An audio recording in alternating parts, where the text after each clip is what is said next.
Let's talk about getting into social media as a completely beginner. Okay, so in terms of TikTok, I've only just started that a few months ago, and when it comes down to YouTube, I've only just started that. Well, this is going to be my first video. So let's talk about this. Now, the first thing I want to talk about is gear. The gear that you need to get into this. Is it expensive? What do you need? What do you actually have to buy? Gear was really important because obviously you want to make your video look as good as possible. These days, all you really need to make a YouTube video is right here, my phone. Well, I don't have it in my hand because I'm using it to record, but that's realistically all you need. You can record everything on your phone and then upload it to YouTube. Now, the editing and all that, yes, you could technically do it on your phone. However, I would not advise that. But for that, you don't even need to buy anything. You don't have to buy Premiere Pro. You don't have to buy Final Cut Pro. There's a completely free software out there which has all the same functionalities as the other two, and it's called DaVinci Resolve. Yeah, I think it's just called DaVinci Resolve. Now, I know I might be sounding like a hypocrite because I have a $350, I think, microphone right in front of me.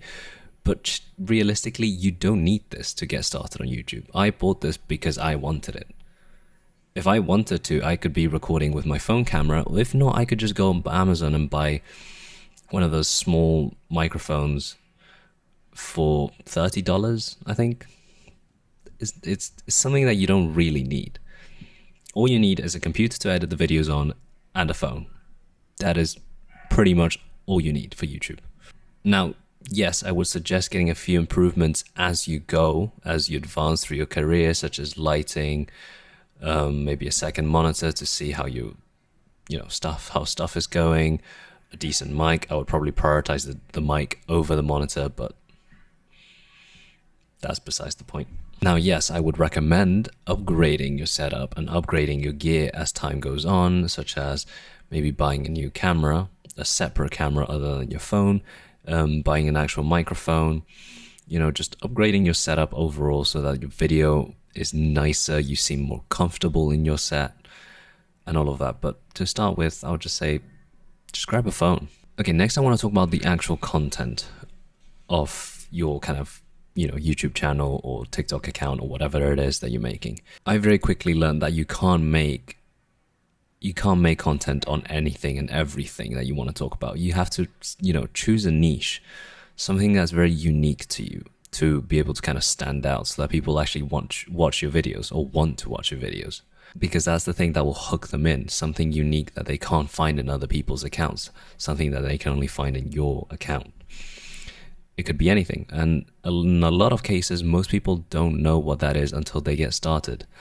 I still don't know what that is. Right now, I'm just making monologues about things that I'm interested in. But I'm selecting a very specific niche. For example, my niche would be tech and relatable content. I'm a student. I'm an international student that, dabs a little bit into tech. That's my niche. Now, is that going to attract people? Guess we'll find out as time goes on.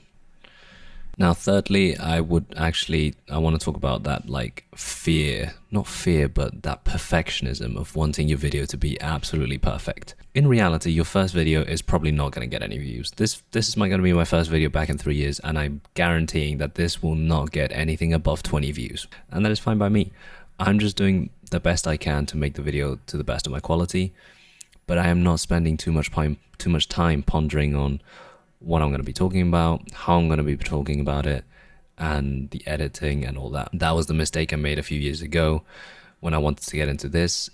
I spent too much time planning, but I never actually acted on it. I never actually recorded any of the videos. I never really did any of the things that I had planned, hence why the channel died. So I say get over that kind of perfectionism, or maybe even just get over the fear of just turning the camera on and just talk to the camera.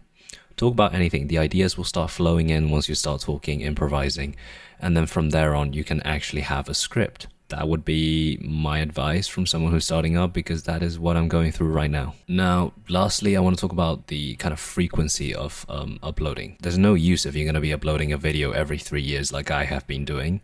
That's why I would say the best would be to upload once, maybe twice a week. You don't necessarily have to be uploading daily. I would say maybe record one video a week and spend that rest of that week editing that video, learning some editing skills, some kind of animation skills, just improving stuff about your video in general. Again, if you want to follow me on this journey, just hit the subscribe button. It helps me out a ton. Maybe even like the video, comment on it if you want to, if you want to know anything specific about how I'm doing my things, or if you even have any tips for anyone watching the video, leave them down in the comments. Thanks for watching. See you guys next time.